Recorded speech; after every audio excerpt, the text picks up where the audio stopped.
Good afternoon, ladies and gentlemen. Happy late afternoon once again. Who is it? Who you ask? Who is it? Who's under that hat? Of course, you already know who it is. It is your boy Luis Velez, and I am back once again with another banger with yet another video. Like I said, man, guys, I don't stop. Keep grinding, man. Full video of the day. Doesn't matter. Always bring that content to you guys. So once again, you already know the rules, guys. See that like button right there on the YouTube screen? Click that. Then where it says subscribe on the middle right, hit that button. Oh, and one last thing, there's going to be a little bell that pops up. Make sure you hit that notification bell to always receive the latest and greatest content that this guy right here always provides. I always thank and love and appreciate you guys for always taking the time to watch my videos. And as always, at the end of each video, make sure to like and make sure to share this video. It will only help the channel grow. And this is why, man. You guys make me. I provide the content, but it's you guys that continue to make me, to continue to give me comments, and I truly appreciate it. So I thank you and I love you guys, man. Appreciate the love and support. So this video is about James Harden and this unbelievable 30-point streak that the media is glossing over about. First of all, shout out to James Harden for scoring these points that he is scoring at a record-setting pace. And he had joined Michael Jordan as the only player to score 600 points in a month. So congratulations to James Harden. James Harden is playing unbelievable. Can't take that away from him, and I'm not here to discredit him.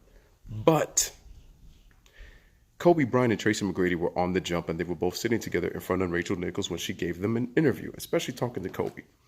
Now, she had asked him what did he think about the streak that Harden was on, and how she mentions that James Harden has 17 straight games of 30 points per game. T-Mac had a stretch in 2003 when he scored it 14 consecutive times, and Kobe Bryant had a streak of 16 consecutive games of 30 points or more 16 times in a season. Because if you also guys remember, in that 2003 season, Kobe had 9 straight games of 40 points per game. The Lakers went 7-2 in that stretch. And he had 13 straight 35-point games or more. So it was really an impressive streak. But Kobe Bryant said that he said that with the play style of the Houston Rockets, with the way that James Harden is playing, his play style will not translate into the NBA playoffs. Ding! Ladies and gentlemen, isn't that what I have been saying about James Harden for the longest now? That even when James Harden plays that style, it is going to wear him down in the postseason, because he goes so all out on the regular season with a predictable style of offense, which is dominating the game with referees trying to get foul calls when he flops all the time, taking 8 steps, which tells you he travels everywhere he goes because he got that passport updated, as I keep saying. And on top of that, he shoots a lot of 3-point shots. So when you play that type of offense, and what does he do with the basketball? Dribble, dribble, dribble, dribble, dribble, dribble, dribble, dribble, dribble, dribble, dribble, dribble, dribble, dribble, pull up. Trying to size up his opponent on the face-up when he's going one-on-one. Kobe Bryant said that play style isn't going to translate into the postseason. And he said that when Chris Paul's back, there is going to be a little more flow and a little ball movement. Kobe Bryant, I have to stop you right there, because Mike D'Antoni also has the fault for the style of offensive play, because Chris Paul was brought in to alleviate James Harden from making so many plays, to kind of alleviate a little bit of James Harden's playmaking duties. The problem with that is Chris Paul has also picked up on that same style of play, but Chris Paul has kind of done that over the years. And the problem is with his style of play, Mike D'Antoni has 2 playmakers that dribble the hell out of the basketball. And all those shooters just stand there. And what tends to happen is they get so incensed on that guys stand around and they don't move without the basketball. And Chris Paul is known to have anxiety in the postseason. He can ball out, but in the biggest of moments, something always happens. Either he's not playing in a series, or he gets injured. It happens. Or he sometimes comes up short. That's not to say that Chris Paul has never balled out, because he has. He's had great playoff series, okay? But Kobe Bryant said that James Harden's style is very predictable in the postseason because defenses can key on you. You become the main target. Because you can't play a style of play that will take you off the ball, it makes it that much easier to defend you. What is the defense going to do? They're actually going to sag off a lot more. And they say, if this is the style of play you want to do, you could just shoot it, but you ain't going to have the legs to finish those plays. James Harden should be shooting more mid-range shots. James Harden should be taking the ball to the basket. And James Harden should be letting Chris Paul handle the ball. If James Harden is going to have the energy to be able to play 40-plus minutes a night in the postseason and give him enough energy to be able to contribute on the defensive end. But Kobe Bryant said that. And once again, Nick knows nothing about basketball right, a.k.a. Nick wrong, wants to go and say how Harden is having this impressive streak and how he's doing it better than Kobe had ever did in a time. Yet Nick Wright always, for some inexplicable reason, always wants to take a shot at Kobe Bryant. When Kobe Bryant Kobe even said he's not hating on James Harden. He just said that style doesn't work. And what is Kobe saying with that? Because Kobe went through the same thing. He realized that dominating the basketball was not going to have him win championships because Kobe has so much male energy to try to prove that he was the best player in basketball and he could lead a team. When he realized how difficult it was, this is why Kobe at times would go say, I need a trade, because Kobe realized he couldn't do it on his own, that Kobe did need help. It's true. Like, Kobe realized it.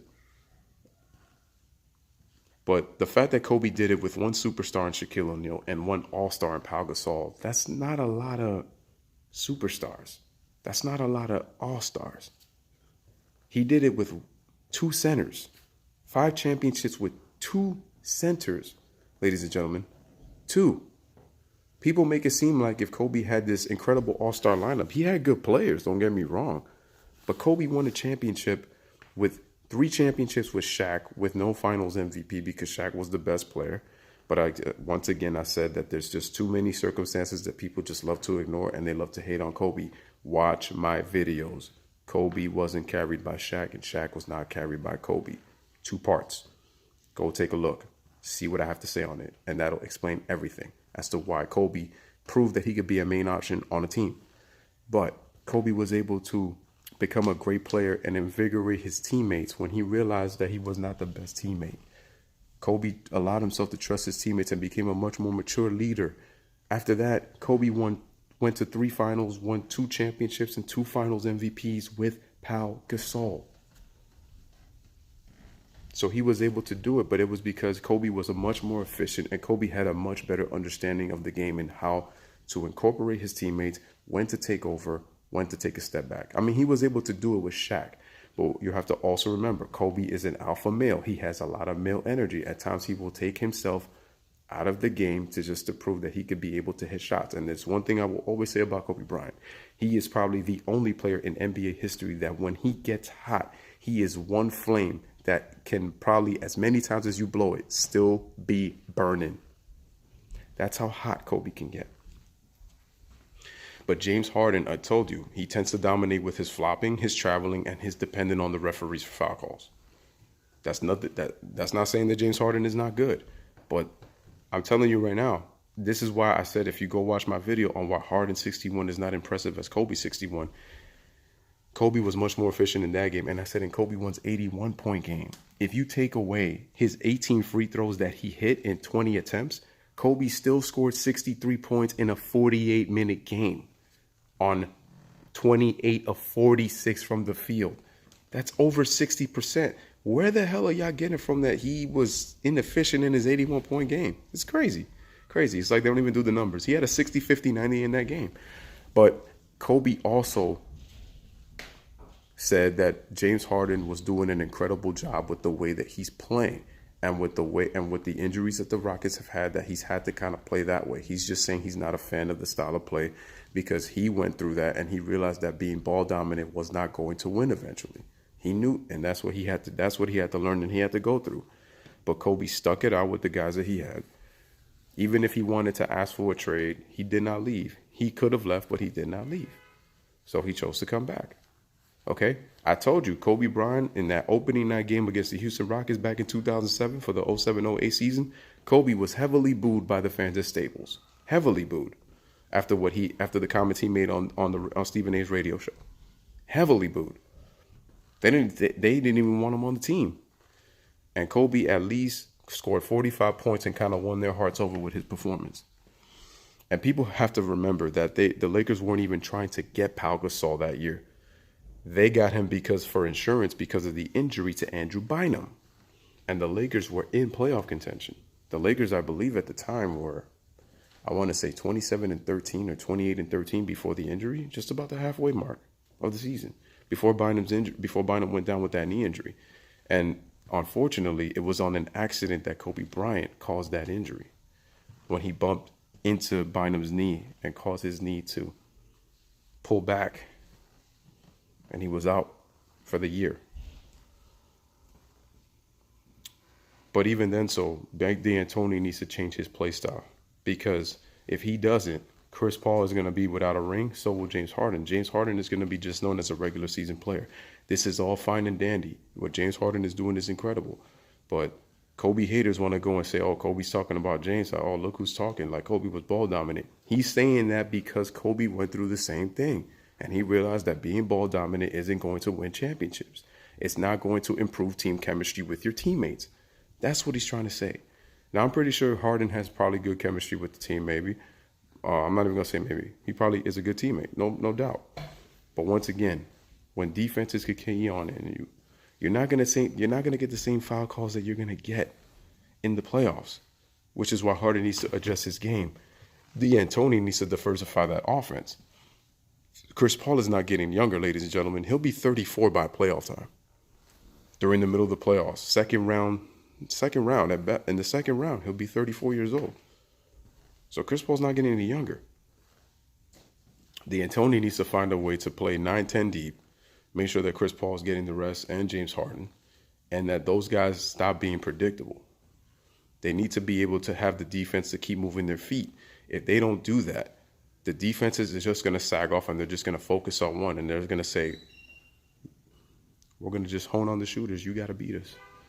And then it's going to be so difficult that Harden isn't going to have the legs to be able to finish ball games.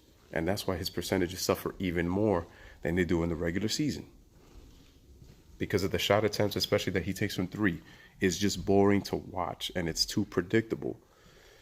If James Harden is going to win a championship, he's going to have to be better than that. He's going to need legs so that he could be able to defend too. But that's what Kobe Bryant was saying. He's not hating on James Harden. He said what he's doing is remarkable, and that people are kind of downplaying what he's doing. Like, it's a really big deal. It's a big accomplishment.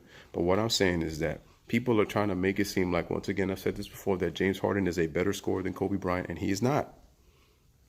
Once again, what is Kobe Bryant? Some of these guys are going, oh, Kobe's jealous of James Harden, as what Nick Wright keeps saying. What does Kobe have to be jealous about? The man has 5 rings. Let James Harden get 1.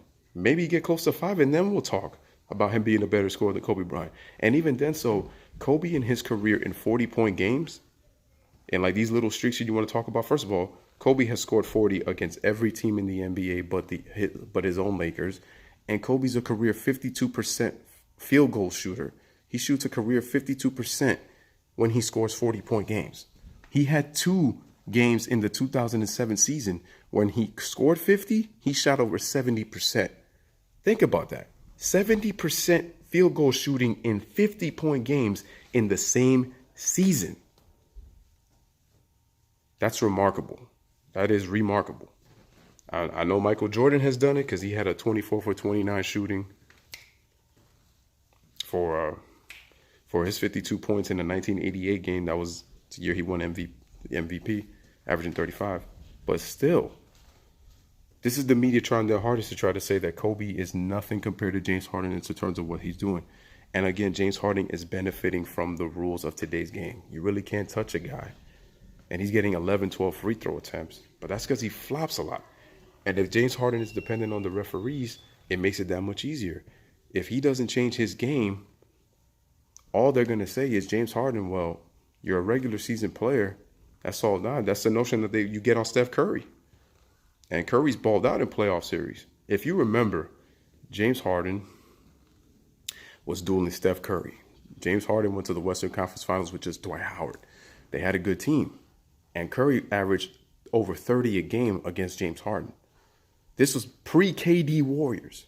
And Steph was shooting the lights out in that series. He had a 50-40-90 going in that 2015 playoffs, in that Western Conference Finals. He was balling. And what James Harden needs to try to silence the critics is he needs to show up in the biggest of games. I don't want to hear James Harden average 27 a game in the postseason and all this kind of stuff. They're going to say that. What they're going to tell you is in the biggest of moments did you show up. It's the same notion that they are going to say with Kobe. He's got the numbers. But when it matters most, were you there to be able to help your team? And if James Harden can't do that, you're going to win you're going to be a two-time back-to-back MVP and couldn't take your team to the NBA Finals? You're going to kind of become like Steve Nash. And you made the finals, but that was with Kevin Durant and Russell Westbrook. So you can't say, so you can't really kind of put him in that Steve Nash, but it's like as the leader and as the main guy on the team, he's going to be compared to Steve Nash in terms of like great regular seasons, can take them to the Western Conference Finals, but can't get them over the hump. Chris Paul, up to last year, that was his first Western Conference Final. He had never gone deep into the playoffs in his career. And to me, the Rockets' window for a championship is closing. They need to improve their defense. I think that they can use another shooter. And again, Harden and Paul to me have to change their game if they're going to go over the top. Because if they don't, and their defense isn't improved by playoff time, then I'm sorry. But the Rockets are going to have another disappointing season. They're just gonna. And they're not going to be able to. So Kobe Bryant's comments was basically saying he's not a fan of it because of what it can do in the postseason. It's not going to relate to winning against teams that play actual systems when there's ball movement, mad movement, and you're getting quality shots, and you're not burning and expending so much energy on the offensive end just to get a shot. Look how hard James Harden forces himself to work. That's a lack of basketball IQ. It's a lack of IQ. And that's what Kobe Bryant is saying. But people who are twisting his words saying that he's trying to take shots, especially Nick knows nothing right, a.k.a. Nick wrong, Kobe's not taking a shot at Harden. He is praising him for what he's doing, but in order for him to win, he's going to have to change his game. That's all he's saying. But once again, this is your boy Luis Velez with another video. Let me know what you guys think in the comments, man. Do you agree with Kobe Bryant or do you disagree on what he says about James Harden? This was Luis again with another video. I love and appreciate you guys. Make sure to share this video so that it will only help the channel grow. I truly love and appreciate you guys, man. So up until next time, this is Luis back again. As always, bless up, one love, man. Peace. Thanks for watching.